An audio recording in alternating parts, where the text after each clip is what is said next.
Bienvenidos de vuelta. A continuación, tenemos la presentación del panel Experiencias implementando el desarrollo del pensamiento computacional en las escuelas de Latinoamérica, con la participación de especialistas de Argentina, Bolivia, Colombia y Brasil. Alex es un doctor. El moderador de la siguiente parte del Computer Science Conference será el doctor Alex Cuadro Vargas. Alex es doctor y magíster en Ciencias Matemáticas y de Computación en la Universidad de Sao Paulo, Brasil. Es miembro fundador de la Sociedad Peruana de Computación, fue director del Centro de Investigación e Innovación de Ciencia de Computación y coordinador del programa de maestría en Ciencia de la Computación en la Universidad Católica San Pablo, en Arequipa. Desde el 2018 es director del Departamento de Ciencia de Computación de la Universidad Católica San Pablo. Alex, te damos la bienvenida para que nos expliques la mecánica del panel e introduzca a cada uno de nuestros invitados. Bienvenido, Alex. Gracias, Renzo. Buenos días a todos. Bueno, este panel va a tener la siguiente dinámica. Primero, yo voy a dar un panorama general de ciencia de la computación y pensamiento computacional, principalmente de la perspectiva que ha sucedido en Perú en las últimas 2 décadas, básicamente. Y luego vamos a pedirle la opinión y sus experiencias a nuestros invitados. Estamos aquí con Fernando Schapanic. Discúlpame, Fernando, ¿cómo se pronuncia tu nombre? ¿Me puedes decir?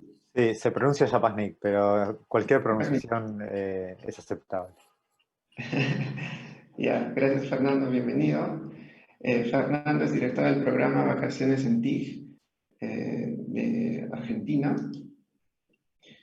También estamos aquí con Daniela García, que es CEO fundadora de Elemental Bolivia. Bienvenida, Daniela, también. Y estamos con Carlos Barra del programa Training de Colombia. Entonces, la dinámica, como les decía, es que yo voy a dar un panorama desde una perspectiva peruana y de lo que ha ocurrido, para que también ustedes tengan idea de qué ha ocurrido en Perú en los últimos tiempos. Y después yo les voy a formular 2 preguntas a cada panelista y bueno, vamos a intercambiar pues experiencias, ¿no? Ese es el objetivo de este panel. ¿Listo? Entonces, bienvenidos a todos y voy a compartir mi presentación para empezar. Un minuto, por favor.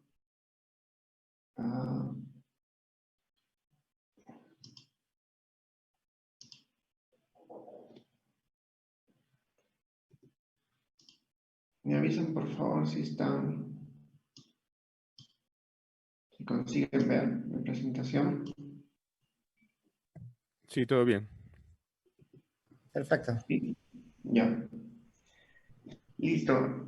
Bueno, mi nombre es Alex Cuadros, como ya me presentó Kenny. Muchas gracias, Kenny, por la invitación y por la conferencia.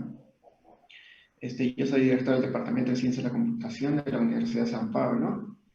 Y en Perú ha sucedido un cambio bastante pronunciado en cuanto a computación desde el año 2000.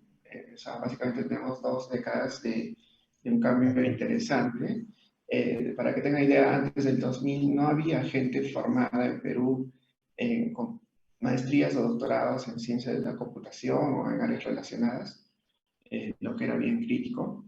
Y desde el año 2000 en adelante ha surgido un grupo bien interesante de peruanos que han sido formados en varias partes del mundo, inicialmente en Sudamérica y después en Europa, Estados Unidos, hasta en Asia. Entonces se ha formado una comunidad bien grande que ha movido varias de las dinámicas que antes no se podían.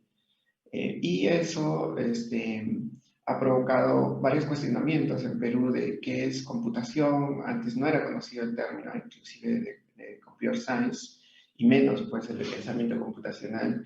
Y bueno, a partir de ahí se empezaba a aclarar varias cosas y cuestionar varias cosas y discutirlas, ¿no? Ponerlas sobre la mesa. Una de las cosas bien importantes que suele suceder en Perú es de que se confunde al computador con computación. ¿no? Se piensa que computación, el computador es algo que tiene voluntad propia, y se confunde con que el computador es inteligente y que la persona a veces no lo es y que el computador lo hace todo, ¿no? Sin la ayuda del humano. Entonces acá surgen dos distorsiones bien importantes. Una es pensar, la que les decía, que el computador hace todo y el humano pues no hace nada o hace poco, y esto es súper inteligente. Y la otra es pensar desde un punto de vista humano, que el humano es súper inteligente y esta es una máquina que no sirve mucho. No hay dos distorsiones de ambos lados, sesgadas, por supuesto. Y la interacción, lo correcto es pensar que esta es una máquina súper veloz, que hace muchísimos cálculos, pero que no es inteligente, porque esa es la realidad, y que la inteligencia que tiene el computador es dada por un ser humano inteligente. Entonces, lo que es importante transmitir, y hemos trabajado en transmitir eso en la sociedad peruana, es de que computación es un binomio entre humano y computador, donde el humano aporta inteligencia y el computador aporta velocidad de cálculo masivo, ¿no? Otra distorsión que suele suceder en nuestra sociedad es de que resulta pues que computación está en todo lado, ¿no? Está en medicina, biología, educación, empresa, matemática, y entonces se suele confundir que, por ejemplo, médicos al hacer este modelo, analizar modelos tridimensionales de huesos, se suele confundir que en medicinas están desarrollando computación, o en biología están desarrollando computación, o en ingeniería, o en educación, ¿no? Y la distorsión es de que es algo que ha movido a toda la sociedad. Sin embargo, es importante diferenciar que computación es un área donde brota todas estas tecnologías, es un área, y esa área es Computer Science y sus áreas derivadas. Y a partir de que científicos investigan en computación, pues surge un desarrollo, digamos, en computación gráfica, y se desarrolla la medicina, surge otro desarrollo en biología y se acelera la biología, surgen modelos tridimensionales y se acelera la ingeniería. Entonces, computación es un acelerador de otras ciencias, pero hay una área dedicada a hacer brotar la nueva tecnología de computación, ¿no? Y eso es ciencia de la computación. A veces esta frontera que no está muy clara. Otra cosa es de que internacionalmente los perfiles de computación, existen 7 perfiles actualmente internacionales generados por las instituciones como ACM y EEE, ¿no? Que gobiernan las carreras de computación a nivel mundial. Estos 7 perfiles son ciencia de la computación, Information Technology, que es tecnología de información. Estos dos particularmente son dos extremos que se los explico de esta forma. Uno, tecnología de información, primero, ciencia de la computación trata de crear nueva tecnología. Entonces, solo para poner una analogía, es como que en la industria de carros, los de ciencia de la computación, es como que los creadores de software, ¿no? Los que están encargados, su foco de trabajo es crear software. Entonces, eso, haciendo un paralelo en la industria de carros, son los que hacen los carros, ¿no? Es como que trabajan creando los carros, creando motores, creando sistemas de freno, sistemas de enfriamiento, preocupados en aspectos muy técnicos, cómo aumentar la velocidad, cómo consumir menos. Eso es lo que hace ciencia de la computación, crea nueva tecnología en computación, y sus preocupaciones son de cómo mejorar, cómo crear nuevos vehículos. Es la fábrica de computación, ¿no? Ese es el ámbito de ciencia de la computación. Por otro lado, tecnología de información es otra área, digamos, que está en el otro extremo de la computación, que su preocupación es más aplicar tecnología ya hecha, y entonces es como como que usar vehículos, ¿no? Ya construidos, pero acá la preocupación no es crear tecnología, sino manejarla y aplicarla para fines inmediatos, ¿no? Acá es como si estuviésemos manejando varios vehículos, pero sus preocupaciones no es cómo funciona el vehículo por dentro, sino cómo lo uso y cómo resuelvo un problema práctico. Ambas áreas no es ni una ni mejor ni peor que la otra, son, como ustedes ven, complementarias, ¿no? Y es bueno fortalecerlas en una sociedad. En Perú, particularmente, ha existido hace varias décadas esta parte de tecnología de información con diversos nombres, y recientemente está surgiendo esta área de ciencia de la computación, y es bueno porque, como les digo, son complementarias. Aparte de eso, existen pues otras áreas de computación. Una es Data Science, que es básicamente Computer Science con el sesgo de análisis de datos mezclado con matemática y el dominio de un tema en especial, digamos el tráfico. Para analizar el tráfico de una ciudad se necesita gente de Computer Science, de matemática, y gente que domine el tema del tráfico, ¿no? de la ciudad. Entonces, Data Science es una especialización de Computer Science que ha sido empujada por la gran cantidad de datos que ha surgido en los últimos tiempos, que se ha vuelto otro estándar de computación, es una carrera diferente. Luego está Cyber Security, que el objetivo es analizar los datos en cuanto a cómo protegemos datos de una institución y cómo y para proteger datos se tiene que saber cómo vulnerar esos datos, ¿no? O sea, básicamente se trata de cómo proteger datos, cómo atacar datos en un sentido bueno, y eso, por la cantidad de datos que hay en el mundo, se ha vuelto una actividad súper importante, al punto que se ha vuelto una carrera por separada desde el 2017 también, ¿no? Es una base en Computer Science con varias otras cosas relacionadas a seguridad de datos. Luego está Information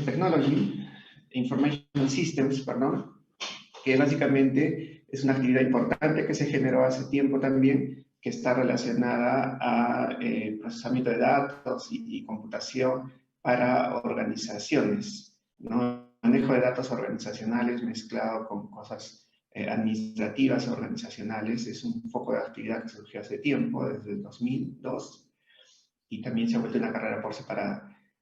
También está Ingeniería de Computación, que es una mezcla de ciencia de la computación con electrónica. Básicamente aquí es donde trabajan con robots, drones, son gente que sabe mitad de computación, mitad de electrónica, que es otra actividad que también se separó hace tiempo.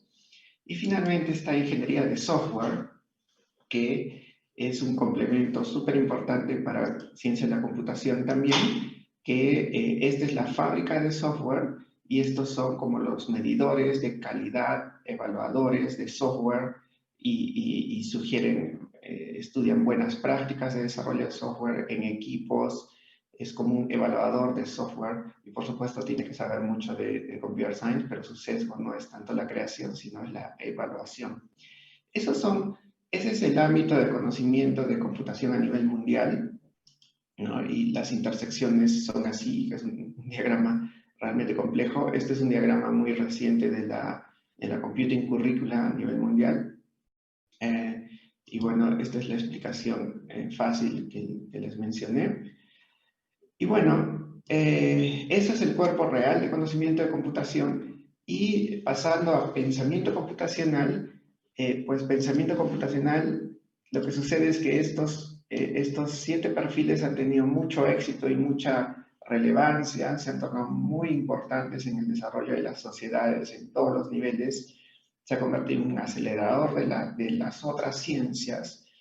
Por causa de la mejora en computación se han mejorado varias otras ciencias como biología, medicina, química, física, investigación espacial, en fin. Computación es, en mi opinión, un acelerador de las otras ciencias y de sí misma también. Y entonces, como esto fue muy exitoso y inicialmente estaba siendo manejado y utilizado solamente por una élite de científicos de computación, pues a lo largo de la historia siempre se ha tratado de transferir ese éxito, ese poder, ¿no? de de cálculo, esa habilidad de procesar datos a otras comunidades que no sean tan especializadas. Y por eso se acuñó en algún momento un término que se llama pensamiento computacional, ¿no? Y ese término es la forma de transferir todo este conocimiento complejo a comunidades que antes no tenían ese acceso, ¿no? Como niños y adultos. Eso es, lo que ha pasado en Perú se ha avanzado en este conocimiento y se está avanzando todavía y falta mucho por recorrer. Y también se está incentivando muchísimo el pensamiento computacional para transferir esto a varias otras comunidades de la sociedad, lo que va a ser muy interesante. Bueno, esa es una perspectiva desde mi punto de vista y desde el punto de vista peruano.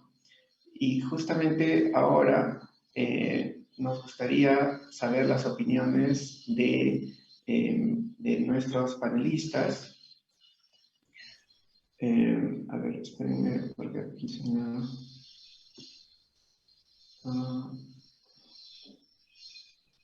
ok. Ya. Entonces, esta es una conversación abierta, Fernando, Daniela y Carlos, pero solo para guiar la conversación, me gustaría hacerles una primera pregunta. Y la primera pregunta es, desde sus organizaciones, ¿cómo van viendo el desarrollo del pensamiento computacional y qué avances han tenido en sus países? Nos interesaría mucho saber sus experiencias o lo que ha pasado en cada uno, en sus instituciones y en sus países. No sé, no hay un orden en especial. No sé quién le gustaría participar primero, Fernando, Daniela o Carlos. Hola, yo puedo empezar. Sí, claro. ¿Cómo está, Alex? Mucho gusto, Fernando y Carlos también. Gracias por la invitación. Bueno, nosotros venimos impulsando, bueno, yo me llamo Daniela García y soy fundadora de Elemental, ¿no? Desde Elemental, como vamos impulsando el pensamiento computacional, lo hacemos a través de nuestro programa STEAM. Le llamamos STEAM justamente porque el término de por sí no es conocido todavía en nuestro país y necesitamos difundirlo, ¿no? Y bueno, con nuestro programa enseñamos programación, robótica y diseño 3D, innovación y emprendimiento a niños. Bueno, y en estas disciplinas, digamos, principalmente en la programación y robótica es donde ponemos énfasis en el pensamiento computacional y también lo reforzamos con el design thinking, que justamente es una metodología para resolver problemas, ¿no es cierto? Entonces, el pensamiento computacional, justamente uno de los componentes importantes del pensamiento computacional es la capacidad de resolución de problemas. Entonces, queremos brindarles a los estudiantes la mayor cantidad de herramientas que ellos puedan tener para ser capaces de resolver problemas solos, ¿no? Y obviamente el objetivo no es formar programadores, sino personas, ciudadanos que sean capaces, que tengan habilidades esenciales como el pensamiento computacional, ¿no? Te puedo mencionar dos proyectos en los que hemos estado trabajando recientemente. Uno se llama Habilidades Digitales STEAM para Colegios y el otro se llama M-Learning o Aprendizaje en Dispositivos Móviles para Adolescentes Mujeres. El primero lo trabajamos con una telefónica acá en Bolivia y lo que hacemos es capacitar a maestros de colegios de escuelas públicas y privadas para que ellos puedan transmitir este conocimiento a sus estudiantes, ¿no? Hemos identificado que uno de los problemas de por qué no estamos formando estas habilidades esenciales en los niños es que los maestros no están capacitados con ellas. Entonces, estamos capacitando a maestros, esto a través de un programa totalmente gratuito que es financiado. Y en el caso de las mujeres adolescentes, tú sabes que existe la brecha de género en el área tecnológica. Entonces, UNICEF, aquí nuestro aliado es UNICEF, ha detectado que actualmente en Bolivia al menos, por ejemplo, existen como 9 millones de conexiones en Internet. Bolivia es un país pequeño, de hecho tenemos 9 millones nada más en todo el país, y comparado, por ejemplo, con Lima, que creo que son 11 millones solamente en una ciudad. Entonces, de estos 9 millones de conexiones, la mayoría son de celulares. Entonces, acá trabajamos por convertir un dispositivo móvil en un dispositivo solamente de entretenimiento en un dispositivo que sirva para el aprendizaje, ¿no? Entonces, ese es otro programa en los que estamos. Y bueno, respecto a los avances que hay en nuestro país, te comento que recientemente el Ministerio de Educación ha tenido alianzas con organizaciones privadas, entre ellas justamente la Telefónica con la que trabajamos, para capacitar a maestros en habilidades digitales. Y como tú sabes, el pensamiento computacional viene de la mano de las habilidades digitales, ¿no? O sea, es algo que se desarrolla por aprender habilidades digitales. Y bueno, también hay iniciativas, te comento, privadas de comunidades de voluntarios en Bolivia que están, que bueno, debido a que más o menos a mitad de este año se clausuró el año de forma inevitable, el año escolar. Entonces, muchas de estas iniciativas de voluntarios han surgido para poder ocupar el tiempo de los estudiantes que ya no tenían nada que hacer el resto del año y enseñarles programación, enseñarles robótica, y como tú sabes, con estas disciplinas se desarrolla el pensamiento computacional. Entonces, eso ha sido algo muy positivo, ¿no? Finalmente, la currícula del Ministerio de Educación todavía no incluye las disciplinas STEM, de hecho, no está ni siquiera el área de computación, pero bueno, cada vez se ve más clara la necesidad de que estas disciplinas son importantes y poco a poco estamos avanzando hacia que eso pase en un mediano plazo. Esa sería mi experiencia. Gracias, Daniela. Sí, yo sabía, yo estudié en Brasil y yo he pasado muchas veces por Bolivia, varias veces me he quedado ahí. Y es un país bien interesante y que tiene una realidad parecida a Perú, ¿no? Sí, Y sí. comparten problemas similares, ¿no? Es una cosa interesante, haciendo un paréntesis, yo vi que, digamos, hay coincidencias entre Perú y Bolivia. Sin embargo, Brasil ha tenido un desarrollo en la historia bien diferente. Ellos han sido mucho más influenciados por Europa, ¿no? Por Estados Unidos. Y esa influencia, por alguna razón histórica, que en algún momento me gustaría entenderla, no llegó, ¿no? A Perú o a Bolivia. O sea, sí, a pesar de que son países vecinos, se han desarrollado de forma bien diferente, ¿no? Quizás lo único que se me viene a la mente es que la selva está en medio, ¿no? Entonces, antes que no había tanta comunicación, no había tanto roce, ¿no? De culturas. Sí, Sí. sí. Gracias, Daniela. Fernando, quizás nos podrías explicar tu opinión. Con mucho gusto. Bueno, buenas tardes a todos. Yo estoy en Argentina, acá ya es de tarde, y gracias por invitarme a participar en este panel. Muy interesante compartir opiniones con colegas de distintos lugares de Latinoamérica. Yo lidero la iniciativa Programar de la Fundación Sadowski. Nosotros trabajamos en la órbita del Ministerio de Ciencia de la Argentina. Venimos trabajando desde el año 2013 para que la enseñanza y el aprendizaje de las ciencias de la computación lleguen a la escuela. Nosotros no nos gusta mucho el término pensamiento computacional, nos parece un poquito difuso, entonces preferimos hablar directamente de ciencias de la computación. ¿Qué hacemos nosotros? Como ustedes saben, Argentina es un país de mucha extensión territorial, entonces nos apoyamos en una de las fortalezas que tiene nuestro país, que es la extensión de las universidades públicas y gratuitas por todo el territorio.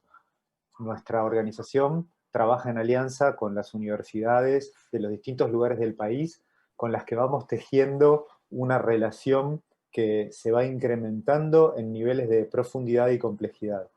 Los primeros pasos de contacto con las universidades son invitaciones para que conformen equipos de estudiantes que vayan a las escuelas a realizar talleres de programación con adolescentes, tratando de fomentar las vocaciones informáticas, el deseo por seguir carreras informáticas, y eso a nosotros nos sirve para que la universidad empiece a tomar contacto con el sistema educativo de su zona. El paso siguiente es que nosotros capacitamos a los equipos de la universidad, acá ya no estudiantes, sino al plantel docente, que por supuesto es un plantel docente que conoce la disciplina y que está acostumbrada a a impartirla de manera universitaria, pero nosotros le damos una capacitación en didáctica para que puedan formar a los docentes de las escuelas. Es decir, nosotros entrenamos a los cuerpos universitarios para que luego ellos formen a los docentes. La primera manera en la que hacemos esto es a través de un curso de 100 horas, y el paso siguiente en esa escala de complejidad es que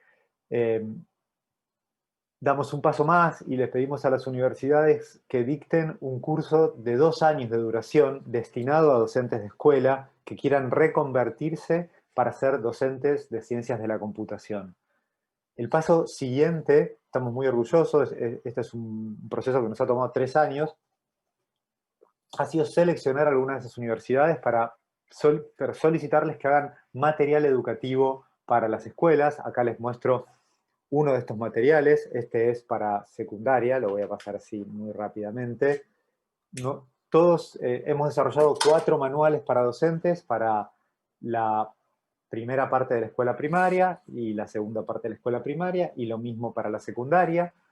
Cada uno fue desarrollado por una universidad pública en la Argentina y sumado a un equipo editorial que le dio el pulido, el terminado, las ilustraciones y demás.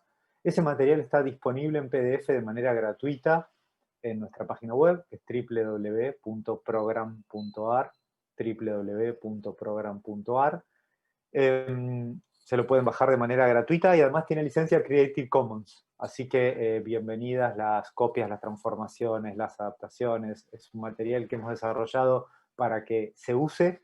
Estos materiales tienen ejercitación de lo más diversa, tienen ejercicios desenchufados, otros ejercicios que se hacen con herramientas como Scratch, Alice o algunas otras herramientas tradicionales, digamos, disponibles en la web, y algunos con herramientas que hemos desarrollado nosotros mismos, como pilas bloques y Gobstones. Les invito a que las conozcan, están también disponibles en la web y son de código abierto, tienen enfoques particulares que nos parecen útiles para la enseñanza. Y en esta especie de escalera de complejidad, a través del trabajo con las universidades, nosotros vamos profundizando también la relación con los ministerios de educación. La Argentina tiene un ministerio de educación central, pero cada provincia tiene su propio ministerio de educación. Tenemos 24 provincias y que disponen de un gran nivel de autonomía. Lo que sucede en las escuelas de cada provincia se determina en un 90% por los ministerios de educación locales. Estoy simplificando la compleja administración del sistema educativo argentino, ¿no? Pero bueno, esto nos permite, este trabajo con las universidades nos ha permitido ir estableciendo distintas relaciones también con los ministerios de educación de las provincias, que han dado pasos distintos, están todos dando algún tipo de paso hacia la incorporación de estos contenidos en la escuela, pero cada uno está haciendo un camino distinto y nosotros tratamos de apoyarlos todo lo que podemos. Y estamos muy contentos porque el año que viene también va a florecer un proyecto plurianual que nos ha tomado mucho trabajo, que es nuestro primer profesorado. Estamos hablando ahora de formación inicial de los docentes, nuestro primer profesorado en ciencias de la computación, que lo hemos establecido de manera conjunta con la UNIPE, que es la Universidad Pedagógica de la Argentina. Es una universidad, los docentes en la Argentina se forman en su mayoría en institutos terciarios, pero hay algunos que se forman en universidades, algunos pocos. Esta es una de las pocas universidades, de vuelta simplificando un poco, que forma docentes. Y estamos muy contentos de haber podido establecer ahí un profesorado en ciencias de la computación. Se llama, el nombre específico es profesorado de informática, que tiene un montón de características innovadoras, tiene un fuerte énfasis en la didáctica escolar de las ciencias de la computación, un tema de investigación, un tema en profundo desarrollo, y estamos muy contentos por la posibilidad que nos da eso de llegar a todas las escuelas del país con gente muy, muy formada. Así que creo que con eso les puedo dar como un primer pantallazo de lo que estamos haciendo nosotros en Argentina, y después dispuesto a responder preguntas si las hubiera. Claro, Fernando, me parece súper interesante lo que ha ocurrido en Argentina. Y en Perú, te comento, estamos haciendo esos primeros pasos de los barrios que tú has mencionado. Estamos tratando de pasar ese conocimiento que recientemente se ha creado en Perú sobre ciencia de la computación a las escuelas, ¿no? Un actor activo ahí es justamente Kenny, que hizo una startup que trata de encajar ese conocimiento científico con transferirlo a las escuelas, ¿no? Que antes típicamente no se hacía. Así como Kenia, han surgido varios otros startups que se dedican en Perú a hacer eso y que está, gracias a Dios, creciendo. Y eso es una cosa bien, bien importante y veo que, bueno, eso es lo que han hecho ustedes hace tiempo también. Por otro lado, me llamó la atención ese profesorado que dijiste, porque es una cosa que nosotros hemos empezado a planear para el siguiente año recién, que bueno, nosotros lo hemos llamado, hemos encontrado el mecanismo de crear un diplomado en pensamiento computacional, ¿no? Y justamente está enfocado para profesores. No sé si el término diplomado se utiliza en Argentina, pero es como que el profesor ya fue formado como profesor y como que se le da una segunda especialidad, ¿no? Como una formación adicional, eso es como una maestría más ligera, ¿no? Ese es el tal diplomado. Y por primera vez lo vamos a hacer, lo vamos a lanzar en marzo del 2021. Y pienso que va a ser un buen inicio, ¿no? Para justamente transferir, pasarles ese know-how de cómo enseñar esos métodos. Te agradezco por el libro, ese seguramente lo vamos a estudiar. Te iba a preguntar si está disponible, ya lo respondiste. Y de hecho que lo vamos a leer completamente porque nos va a servir mucho para eso, ¿no? Y bueno, después sería bueno también intercambiar experiencias contigo sobre cómo enseñar o vamos a hacer un primer experimento según lo que conocemos hasta este momento para trabajar con profesores. Un primer reto que no sabe que va a ser una experiencia para nosotros es que las personas que van a enseñar básicamente en ese diplomado son personas formadas con doctorado en ciencia de la computación, pero el lado científico, ¿no? Y claro, entre científicos es una dinámica, pero es primera vez que vamos a tratar de interactuar con personas que no son científicos, ¿no? Bueno, Entonces, si de algo te sirve nuestra experiencia, lo que en Perú se llama el diplomado es esto que yo conté como creo que como el tercer paso. Luego de los cursos de 100 horas, estos cursos de 2 años tienen esa característica, serían como, en Argentina se llaman distintas, pero serían equivalentes a un diplomado. Y para resolver ese desafío que vos estás mencionando, digamos, de que la población universitaria está acostumbrada a hablar dentro de la universidad y no a los docentes de las escuelas, nosotros les pedimos a las universidades participantes que tenían que hacer una alianza con un instituto de formación docente.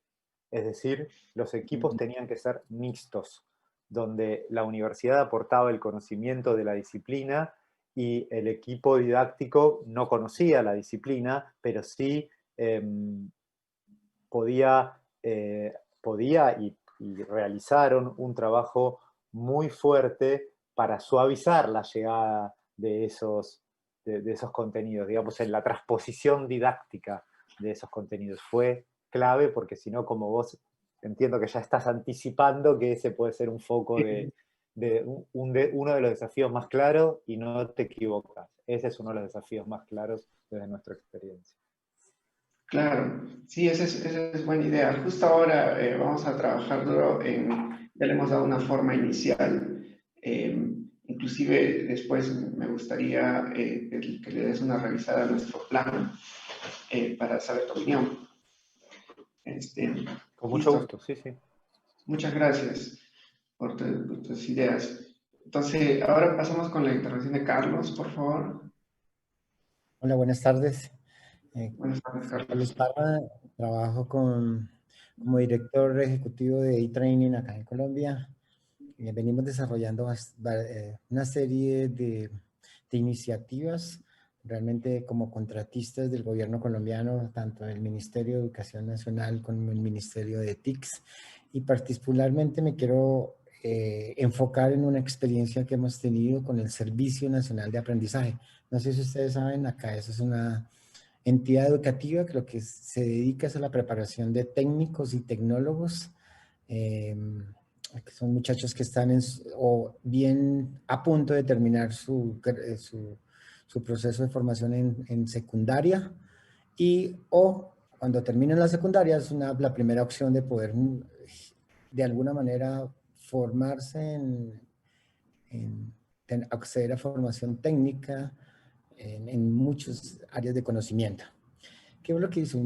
El Servicio Nacional de Aprendizaje además creó una dependencia que quiere fomentar la innovación y la creatividad en las regiones. Entonces creó una unidad de negocios llamada Tecnoacademias. Y la que busca la Tecnoacademia realmente eran unos centros donde no solamente se enseña tecnología, sino también se hace investigación en tecnología. Que lo que pretendemos que de alguna manera se puedan generar y crear dispositivos que de alguna manera puedan ser utilizados en las diferentes regiones. Pues el SENA a nivel nacional pues tiene casi que llegada a cada uno de los 32 departamentos, pero no en todos existe una tecnoacademia. ¿Qué hicimos? ¿Qué se hizo? Entonces la tecnoacademia llegó a esas áreas, hacen cierto tipo de investigaciones, utilizan muchos recursos tecnológicos que de alguna manera resuelven una necesidad de formación universitaria que no logra tener el estudiante. Pero viendo que el problema era un poquito más complejo, la Tecnoacademia dijo, no, realmente mi área de cobertura está muy reducida. ¿Por qué? Porque realmente se suscribía a ciertas áreas geográficamente pequeñas y realmente la población en Colombia es suficientemente grande, acá somos casi 48 millones de habitantes, y realmente el objetivo no se estaba logrando. Entonces, ¿qué se hizo? Vamos a hacer tecnoacademias itinerantes. Y básicamente las tecnoacademias itinerantes lo que pretende es llevar ese tipo de experiencias de innovación y creatividad a cada una de las regiones. Y especialmente en nos dijimos, bueno, vamos a, no solamente que vaya a los barrios de las ciudades, sino que vamos a ir al campo.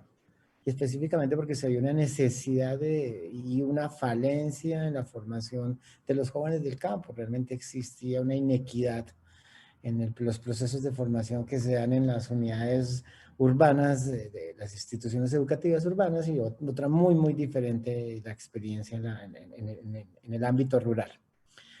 Nos unimos, optamos por una tecnología llamada Microit, creo que ya es muy ampliamente conocida por ustedes. Nos unimos con Positivo de Brasil y adoptamos una tecnología llamada Inventura. Por el otro lado, necesitábamos dispositivos tecnológicos, simplemente no se pretendía que los estudiantes solamente aprendieran a programar. Decidimos ir un poco más adelante y era decir, oye, ¿cómo creamos bajo un modelo de aprendizaje enfocado en la solución de problemas y en la gestión de proyectos, cómo realmente él era capaz de construir soluciones a esa problemática en su contexto rural? Entonces vemos que Colombia, todos los que lo conocen, pues es un país ampliamente diverso. Tenemos desiertos, tenemos dos costas y las condiciones geográficas son muy diferentes. Entonces lo que empezamos realmente el proyecto lo que busca es que cada joven entienda su realidad y entienda sus necesidades particulares de la región y pueda construir ese tipo de soluciones. Entonces, Microit realmente inventura la metodología, empezamos a acceder a ciertos tipos de robots de bloques, de dispositivos que de alguna manera fueran ser controlados, y se inició un programa de formación. Realmente es una carrera tecnológica que tiene dos énfasis, que yo puedo construir soluciones de robótica y automatización para el campo, obviamente, y la otra es construir soluciones en biotecnología. Entonces decíamos, ¿cómo Microit y programar dispositivos me puede ayudar a encontrar unas soluciones muy particulares, o por lo menos crear prototipos de soluciones que funcionaran en cada una de las regiones? Entonces, el programa simplemente a través de metodología de Inventura lo que primero se busca es que los jóvenes entiendan la lógica de programación. Utilizamos lenguajes de bloques, los que vienen con la placa Microit. Yo puedo usar MakeCode, Python, Scratch, Java, No nos interesa que aprendan sintaxis por ahora, pero sí por lo menos que desarrollen esa capacidad lógica de poder construir un algoritmo. Con ese algoritmo también inmediatamente lo que hacemos es que ellos lo conecten al sistema de tarjetas lectoras que permiten que eso que programaron lo puedan llevar a un robot, puedan crear un sistema automatizado. Por ejemplo, hemos visto experiencias como crear un invernadero, cómo generar un control de un sistema de aguas. Entonces ellos están haciendo una aplicación muy simple. Todo realmente en el tema de STEM, básicamente es que ellos interpretan todo, o sea, empiezan a adquirir conocimientos de ciencia, de tecnología, de ingeniería, matemáticas, y algo que se está empezando a también hacer es que realmente ellos puedan de alguna manera tener qué es el valor de los datos cuando realizan cualquier tipo de solución. O sea, realmente lo que se le busca es cómo un estudiante puede recolectar datos, cómo los debe estructurar y cómo los debe comprender realmente. O sea, qué es la lectura que le da esa información a partir de lo que se ha colectado. Entonces, bajo esa perspectiva hemos llegado más o menos, en este momento tenemos 6.600 jóvenes a raíz del tema de pandemia, pues era una experiencia de aprender haciendo, entonces nos ha tocado utilizar, en este momento estamos utilizando recursos tecnológicos que parten primero de un servidor. Ese servidor lo que hace es llevar todo el contenido de los cursos, va todas las herramientas y todos los recursos que requiere el estudiante, código de hecho, tienen acceso a un portal. Como realmente no existe conectividad en el campo, lo que hacemos es que esa caja provista por una firma portuguesa lo que hace es llevar cierto tipo de contenidos que le permite que el estudiante, utilizando simplemente cualquier celular o una de las tabletas de las que han suministrado durante los últimos 10 años acá en Colombia, a través de la estrategia Computadores para Educar, ellos simplemente utilicen una o dos tarjetas o tres tabletas de esas y la comparten entre 5 y 6 estudiantes, que se busca que trabajen en equipo. Realmente cada estudiante tiene su propia tarjeta microbit, o sea, por lo menos los que están incluidos en el programa tienen su tableta y están obligados a trabajar en pares, que es lo que buscamos también de otra forma transversalmente, que ellos empiecen a desarrollar competencias para trabajo en equipo, cómo colaborar, cómo comunicar efectivamente sus ideas. La otra parte es que todos vienen con unas cajas de sensores que ellos le permiten acceder a cualquier tipo de dispositivos. Y una de las grandes cosas es que empecemos a enseñarles realmente que empiecen a desarrollar habilidades en temas de telecomunicaciones. Entonces, cómo transmite un microbit a otro, cómo podemos sincronizar varios robots simultáneamente. Y la experiencia ha sido bastante significante. Desde hace varios años E-Training desarrolló, nos tocó aquí en el país iniciar un programa para el Ministerio de Educación Nacional que se llamaba Me quedo en la escuela, protejo mis sueños. ¿Qué significa este programa? Este programa fue desarrollado para evitar la deserción escolar en Colombia.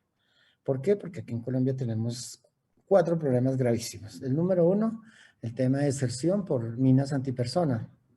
Venimos de una guerra de más de 60 años, entonces nos tocó. Por embarazos adolescentes, por reclutamiento de menores en temas de bandas criminales, de microtráfico y estas cosas. Y desde ese momento empezamos a desarrollar un software llamado Enséñame, que lo que nos hace te permitir crear tableros de control, donde requerimos conocimiento. Afortunadamente, pues Colombia pues también es muy identificable fácilmente las zonas de violencia, zonas de microtráfico, territorios de paz. Entonces, ¿qué hicimos? Mapear eso, llevar ese contenido a través de este software. Entonces lo que hacemos es controlar los procesos de formación. Esta misma herramienta la estamos utilizando en este proyecto. ¿Qué es lo que hace la herramienta? Simplemente mapear las competencias, habilidades que viene desarrollando cada uno de los muchachos. El contenido realmente está relacionado con el desarrollo de una competencia, ya llames en computación, en datos, en habilidades blandas, como simplemente es el tema de cómo cómo se comporta cuando trabaja en equipo, cuál es su capacidad de liderazgo, y vamos recolectando esa data. ¿Qué es lo que queremos? Empezar a crear los primeros perfiles de estudiantes y georreferenciarlos. ¿Para qué? Para determinar brechas donde tenemos que hacer refuerzos en 4 competencias básicas. Estamos mirando las emotivas, estamos mirando competencias laborales, cognitivas, asociadas realmente al programa de formación de cada estudiante. Esperamos que este proyecto siga avanzando, pues hemos tenido dificultades por el tema de pandemia, pero a raíz de ir diseñado esa solución casi que portátil y llevar esos servidores o esas unidades móviles de acceso a contenido, que podamos transmitir toda la data hacia Bogotá, y aquí a través de la nube simplemente tenemos esos tableros de control que nos permiten monitorear todo cómo se está desarrollando el proyecto. Eso es como en líneas generales. Igual a partir de este proyecto pues hemos creado muchas réplicas en diferentes gobernaciones, no con tarjeta micro:bit por temas políticos, pero sí utilizando otro tipo de tecnologías de Pixco, de Arduino, entonces se ha venido desarrollando. Eso es como en líneas generales parte de la experiencia que hemos tenido, que les queríamos compartir acá desde Colombia. Gracias. Listo, Carlos. Me agrada mucho que es una experiencia, cada país que tiene su historia diferente, ¿no? Pero los problemas son muy parecidos.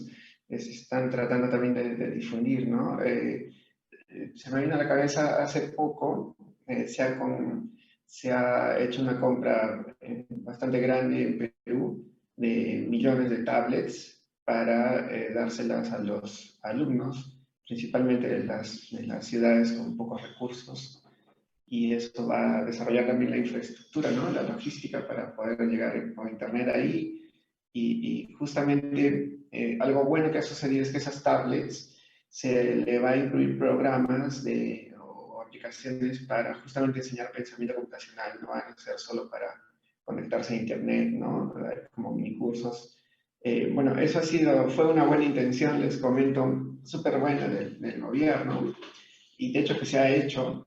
Sin embargo, como ustedes deben haber visto, hubo un torbellino político en Perú, que han cambiado de gobierno varias veces en muy poco tiempo, y lamentablemente esa idea pues ha estado en medio de todo eso. Bueno, al final se va a llevar adelante, pero con cierta distorsión, supongo, ¿no? Porque van a haber nuevas personas y eso siempre pues retrasa, ¿no?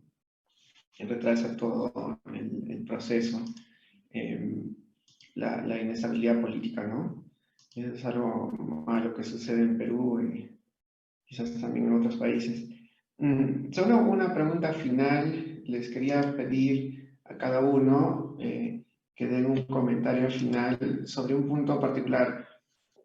¿Cuál crees que sería el desafío principal que hay que enfrentar entre todos? Bueno, cada uno ha soltado pues, sus dificultades, ¿no? Particulares de cada país, pero si tuviesen que resumirla en cuál sería el problema principal de esto, cómo lo abordarían. Y me adelanto, en el caso de Perú, un problema principal, entre otros, es la inestabilidad política, porque en los últimos años se ha conseguido una masa crítica en Perú bien interesante de gente formada, de científicos en computación que puede ayudar, que no es la solución, pero se ha hecho un desarrollo.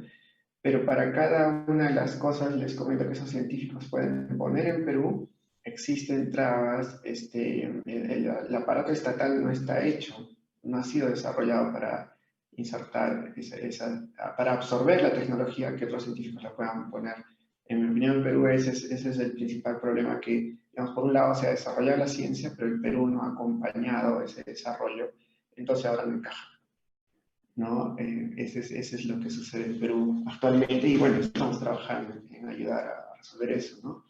Me gustaría la opinión rápida de cada uno puntualmente sobre eso. ¿Cuál creen que es el principal problema en su realidad para llevar esto del pensamiento computacional adelante? Fernando, ¿podríamos empezar contigo? Sí, creo que en Argentina tenemos dos grandes desafíos. Uno es local y el otro por ahí es compartido con otras regiones de Latinoamérica. La característica local tiene que ver con poder establecer la formación inicial de los docentes. Tenemos que replicar los profesorados en las 24 provincias en un territorio muy extenso para que las autoridades educativas finalmente puedan dar los pasos necesarios para que podamos llegar a todas las escuelas. Hay ahí una situación del huevo y la gallina, ¿no? Es un poco difícil pedirle a un Ministerio de Educación que abra un espacio de computación en una escuela si no tiene docentes para llenar ese espacio, y a la vez es difícil pedirle que abra una formación para docentes que no van a tener una vía laboral clara. Entonces hay que ir co-construyendo esos dos espacios a la vez. Creo que ese es uno de los desafíos. Y el otro de los desafíos es que estos temas que nosotros queremos llevar a las escuelas, que son vitales para la ciudadanía de pleno derecho en el siglo XXI, no pierdan calor en la llegada al aula, ¿no? La transposición didáctica siempre tiene algo de simplificación. Nos preocupa a veces cuando vemos que tenemos más de simplificación que de transposición, y entonces en algunos casos nos encontramos con propuestas adaptadas que supuestamente recogen algunos de los aspectos de la informática y los llevan al aula, y se quedan solo con lo superficial. Nosotros acá siempre ilustramos esta idea. Como ustedes saben, cada país de Latinoamérica tiene su fecha de la independencia, salvo Brasil, que es de los portugueses. En el resto de los países nos hemos independizado de España. Nosotros tenemos dos fechas, una de ellas es el 25 de mayo, entonces solíamos decir que cuando a mí me tocaba ir a la escuela, hacíamos con cartulina y pegamento y tijera y papel la cartulina del 25 de mayo. Años después llegaron las computadoras a la escuela y pasó a ser el PowerPoint del 25 de mayo. Y no queremos ahora quedarnos en hacer la animación de Scratch del 25 de mayo. Buenísimo si el profesor o la profesora de historia considera que eso sirve para aprender historia, pero seguro que no sirve para aprender computación. Para aprender computación hay que trabajar en problemas computacionales, de los cuales hacer una mera animación puede ser el paso 0, el paso 0,1, pero si nos quedamos en eso no hemos avanzado profundamente, y entonces nos preocupa cuando pensamos que porque hicimos nuestra animación del 25 de mayo en Scratch podemos como tildar y decir que ya estamos trabajando computación en las aulas. Profundizar es uno de los desafíos. Sí, listo. Gracias, Fernando. Sí, ese entendimiento de qué es realmente computación es un problema que también lo estamos pasando. Daniela, ¿nos puedes dar tu opinión final, por favor, brevemente? Porque tenemos 2 minutos para cada uno. Gracias. Bueno, coincido contigo, Alex, cuando mencionabas que un problema allá en Perú es el tema de la inestabilidad, ¿no? Gubernamental. Acá tenemos un problema un poquito similar, en el sentido de que hemos tenido bastantes problemas, bastantes cosas han pasado en el ámbito político. Entonces, recientemente tuvimos elecciones y bueno, ha habido digamos, inestabilidad por el cambio de autoridades que ha sido muy constante, ¿no? Ahora tenemos nuevas autoridades en el Ministerio de Educación y bueno, tenemos que empezar otra vez desde cero cualquier negociación, cualquier acercamiento que estábamos haciendo, y eso, digamos, eso es un desafío, ¿no? Porque cuando cambian las autoridades, las personas a veces tienen diferentes formas de pensar sobre cuáles son las prioridades en la educación. Entonces, ese es un problema. También un poco, diría yo, algunas cosas que nos limitan, por ejemplo, son algunas regulaciones que hay sobre algunas iniciativas, concursos que hemos hecho en años pasados, como por ejemplo, hicimos el concurso Héroes Digitales hace unos años. Y bueno, como en un concurso, hay una autoridad acá en Bolivia que se llama la Autoridad del Juego, que regula todo lo que son concursos, todo lo que son juegos de azar, digamos, ¿no? Pero eso no tenía que ver con nada con juegos de azar, pero un concurso. Entonces, tuvimos que registrarlo o sea, para que sea regulado por esta organización.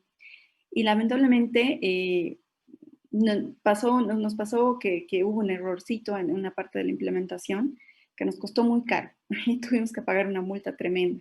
Entonces, me pongo a pensar en todas las iniciativas que en Bolivia quieren promover las ciencias de la computación, el pensamiento computacional, digamos, todas las áreas relacionadas a las habilidades STEAM y que tienen que enfrentar, digamos, estos obstáculos, digamos, en vez de enfocarnos en llegar a más niños, a más estudiantes, enfocarnos en el contenido, tenemos que enfocarnos en no cometer errores, ¿no? Para luego no tener que pagar multas grandes. Esa es otra dificultad.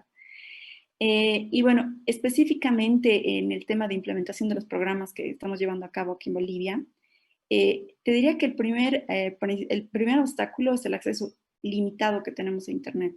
Todavía, a pesar que es un país pequeño, todavía tenemos el acceso a Internet, no lo tienen todos, ¿no? Las telefónicas, al menos hay una telefónica del Estado que se llama Entel, que ha dado la posibilidad de que la gente se conecte a través de su celular por 2 bolivianos al día, algo así, ¿no? Por unas cuantas horas, no todo el día. Y aún así con eso, muchos estudiantes no han podido acceder a sus clases online con sus profesores, ¿no? O, ya sea por el tema económico o porque no contaban con una buena conexión a Internet. Entonces, el tema del acceso nos limita mucho, al acceso a Internet, ¿no? La infraestructura. También contar con el apoyo de directores, ¿no? Nuestra iniciativa promueve, digamos, la capacitación de profesores de colegios públicos y privados en habilidades STEAM. Y aún así, a pesar que es un programa totalmente gratuito, financiado por otra organización, nos hemos topado con algunos directores que todavía no están en el barco, ¿no? No entienden la importancia de las habilidades STEAM en la educación, ¿no? Y el valor diferenciador que hace esto para su unidad educativa y principalmente para sus estudiantes, ¿no? Para el futuro de sus estudiantes. Entonces, ese es otro obstáculo. Y finalmente, la poca inversión que existe en el sistema educativo, ¿no? O sea, a pesar de que la inversión en educación en Bolivia es relativamente alta comparada a otros países en Latinoamérica, todavía sigue siendo poco, ¿no? Por ejemplo, nuestro programa cubre el área de robótica, sin embargo, no podemos implementar este módulo de forma, digamos, como lo hacemos usualmente en Elemental con un kit de robótica Arduino, porque no todos los colegios tienen la posibilidad de adquirir un kit, ¿no? Y no podemos tampoco no tenemos el financiamiento suficiente para darle a todos, a cada colegio, ¿no? Entonces nos hemos apoyado en simuladores online como el de Tinkercad para poder enseñar circuitos de forma virtual, digamos, a los estudiantes y luego, digamos, más adelante utilizar otro tipo de simuladores, digamos, como Code, no sé, hay varios en internet, pero para poder transmitirles los conceptos, digamos, las bases de la electrónica, de la robótica, pero obviamente tenemos limitantes, ¿no? Sería genial poder contar con estos materiales en las aulas y poder hacer que la experiencia sea mucho más interesante. Ahora obviamente estamos en pandemia, vamos a seguir online, pero seguramente ya el próximo año que se va a implementar una educación híbrida va a haber la opción de volver a las aulas. Entonces ahí sí sería ideal poder contar con estos kits, ¿no? Pero sin embargo todavía tenemos con esa limitación. Y bueno, esos son, diría yo, los principales desafíos que hemos enfrentado como una organización privada, porque nosotros somos una organización privada que desde el lado privado está trabajando por hacer ese cambio, ¿no? Gracias. Sí, Daniela, muchas gracias. Sí, pues esa labor de convencimiento a una sociedad que todavía no entiende el problema, ¿no? O confunde las ideas de, como les comentaba al inicio, pero también sucede mucho eso, ¿no? De que asocian mucho pensamiento computacional a usar Word, PowerPoint, Excel y un explorador y piensan que eso es pensamiento computacional y inclusive lo ponen como parte de la currícula de los colegios, te comento. Enseñan eso en la gran mayoría de colegios de Perú en los niveles escolares, enseñan computación como eso, como usa herramientas, ¿no? Usa PowerPoint, y poca programación, ¿no? Programación muy simple, ¿no? Como decía Fernando, de hacer una animación, ya piensan que están abordando el pensamiento computacional y el pensamiento computacional es otra cosa, ¿no? Entonces esa labor de realmente transferir, para empezar, ¿no? Que se entienda cuál es el problema, es un primer paso gigante, ¿no? Porque si no todo se distorsiona, ¿no? Y además es un paso gigante y continuo, ¿no? Porque es una labor informativa, es una labor de hormiga, ¿no? Que hay que hacerla por todos lados para justamente conseguir apoyo, ¿no? Como tú dices, que el director entienda eso. Si es que él no entiende, no va a dar paso, ¿no? a estas labores y ese es un problema de por sí. Exactamente. Muchas gracias, Daniela, por tu experiencia. Y entonces, Carlos, ¿nos puedes dar tu conclusión final sobre el principal problema que tú ves en Colombia, quizás, Bueno, para continuar? Sí. yo pienso que además de lo que decía Daniela, el tema del dinero y del acceso a Internet, para no redundar que eso es general en todos nuestros países, no es solamente es todos los países de América Latina. Veo también un tema en el tema en los docentes, y más que aprendan a, a cómo enseñar programación, yo lo que pienso es que ellos tienen que transformar más bien su rol, dejar de ser los maestros que tienen el conocimiento y más bien como pasar algo como un mentor, alguien que ayude realmente a gestionar el aprendizaje. Yo creo que va a ser muy difícil que ellos aprendan en este momento eso y parte de lo que estamos haciendo el esfuerzo es que ellos entiendan su posición como docentes. O sea, no lo estamos desplazando, lo estamos diciendo, venga, colabore, contribuya con el proceso, sea más bien un buen guía de los estudiantes, enséñeles a observar, toda esa fundamentación pedagógica de la creatividad, de la investigación, de la curiosidad, cómo formular preguntas. Yo pienso que eso es más importante que de alguna manera que ellos, porque los muchachos van a terminar aprendiendo. Yo vivo la experiencia de ellos y uno ve que un joven, un niños inclusive están haciendo código con 8, 6, 7, 8, 9 años, hacen código. Entonces, yo pienso que es eso. Y la otra cosa es que no se nos pierda como el empujón de la pandemia. Yo pienso que la crisis está en algo bueno.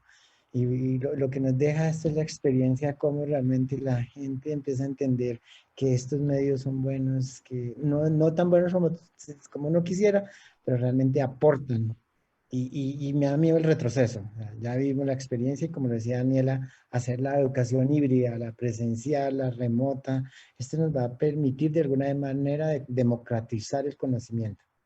Pero si no se rompe la barrera del dinero y de la democratización del Internet, también pues, se puede convertir en algo peligroso. Entonces, yo pienso que tenemos que empezar a mirar equilibrios en cómo llegar a esas personas y si tú le das la oportunidad, yo veo el caso colombiano, todos los muchachos lo toman, se apasionan, les gusta, muestran sus cosas.